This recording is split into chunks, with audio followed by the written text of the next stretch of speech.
What's up mga kadabs? Isishare ko lang pala ang aming naging ride papuntang Infanta Quezon or mas kilalang Batman Loop.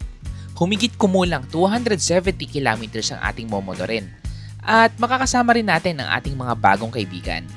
Mula dito sa Jollibee Shell Pugon, tayo ay dadaan ng Marikina, Rizal, Laguna at Quezon or mas kilalang Marilaki Highway. At bago natin umpisahan ang The Venture na to, palambing naman at please pa-like, follow, share and subscribe sa ating Facebook and YouTube channel. Kaya tara, samahan nyo kami sa The Venture na to.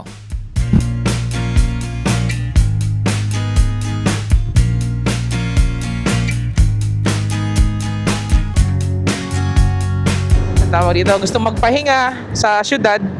So ito yung pinakamalapit na pwedeng puntahan, no? Dahil napakalamig ng hangin dito, maraming puno at saka ang gaganda ng mga views dito mga kadabs. Kaya famous talaga siya sa mga nagmumotor or nagra-rides. And napakaraming kainan din dito mga kadabs, no? Ayun no, may mga kainan na dito mga kadabs, oh. From Tanay, dire-diretso lang, Marilaki, no? Makikita nyo dito yung welcome arc ng Regina Rica or Regina Rica. Ayan, so papasok kayo dyan, kakanan lang kayo, then dyan na yun. Alam ko merong entrance fee lang ata doon or parking fee. Yun lang yung parang babayaran mo. Time check mga kadabs, 10:36 AM na. So nandito na tayo na kung saan mapunta yung mga papunta sa Daraitan, no? Dito liliko ka dyan yung mga iba't ibang camping sites, resorts, no? Kapasok pa lang natin dito sa Santa Maria, Laguna. Ayan, ito na. Ayun na yun. Ang dami. So dati dito yung welcome mark na yun. Ngayon so wala na. Kilometer 90. Isa sa mga patok na destinasyon ng mga kapwa nating biyahero or riders. Matatagpuan ito sa pagitan ng Santa Maria Laguna at Infanta Quezon. Ito din ay nasa gitnang bahagi ng Sierra Madre Mountain Stretch. Ginagamit din ito ng mga biyahero as reference point na nasa gitna ka ng daan papuntang Infanta o Real Quezon. Madalas din itong gawing stopover kung saan pwede ka magpahinga, kumain at mag-refuel bago magpatuloy sa biyahe.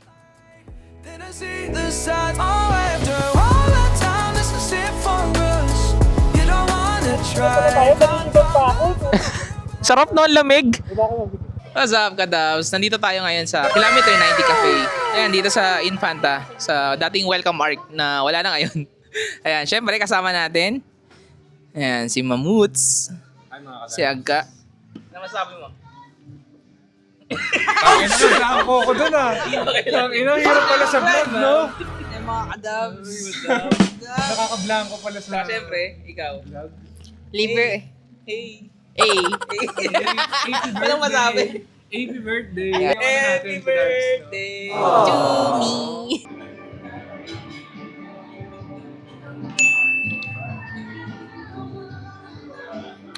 Project The Venture. West Virginia. 2 beses na yan! Mama. Take me home, country road. Huh? Mapapakanta ka na lang talaga katabs pag ganito yung nakikita mo.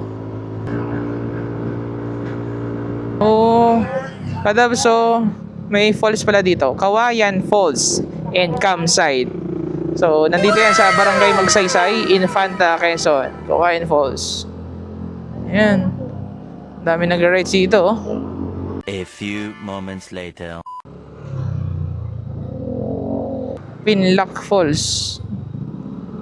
Gilid tayo. Hanap tayo spot. Ang Pinlock Bridge. Ito ay isa sa kilalang landmark sa bayan ng Infanta. At bonus pa, malapit lang dito ang Kawayan Falls na daanan natin kanina. Nasa humigit kumulang 2 kilometro lamang ang layo nito sa isa't isa. Madalas itong dinadaanan ng mga riders at biyahero na bumabagta sa Marikina Infanta Highway. Dahil isa itong mahabang tulay na tumatawid sa malawak na ilog na may scenic view ng bundok at tubig. Perfect ito para sa mga quick stop, pahinga, at photo ops lalo na kung nag-long ride ka.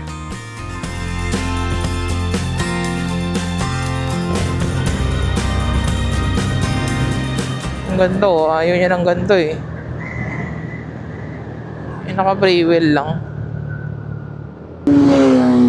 Wow, grabe naman yan.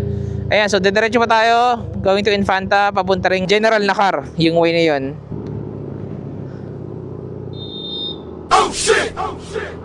Gagi, hindi nakatingin si Aga sa mapa niya. Ay, sa harap. Ganyan-ganyan lang yan si ma'am, nakangalay na yan. Ang bigat niyan eh. Ayan mga kadabs, so andito na tayo sa town proper ng Infanta, Quezon. Yan, dito sa gilid na yan, pag kumaliwa ka dyan, dyan yung way papuntang General Nakar. Ayan, General Nakar, papunta dyan. So tayo, dediretso pa. Woo, sarap! Ayan, so mga katas, may pinasukan tayo dito na kanto. Ito natin papuntang resort, Barangay Dinahican, Infanta, Quezon. Ayan. So medyo rough road lang. Ginagawa pa atin daan dito mga katas. Pero malapit na ito sa, sa dagat. Konting tiis lang. Ayan, so hinahanap lang namin. Ay, mukhang ito na. Ayan, resort.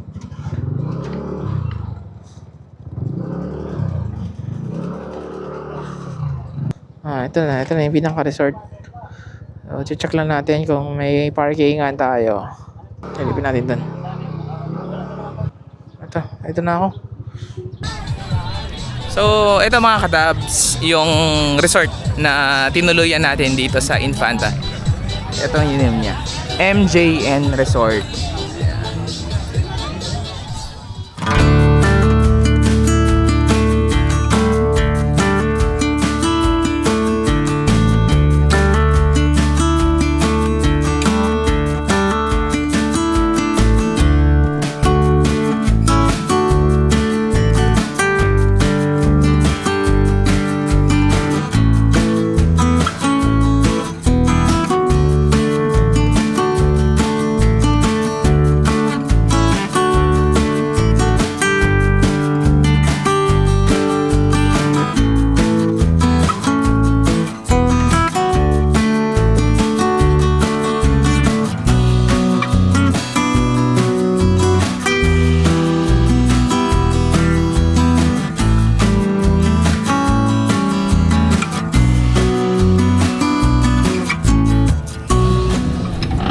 Ayan, so mga tabs, ito yung simpleng room na kinuha natin, no?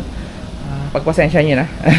Medyo makalat nung ipinakita ko. Pero, ayan, ito yung room na kinuha namin. So, makikita nyo, napakaraming helmet dyan.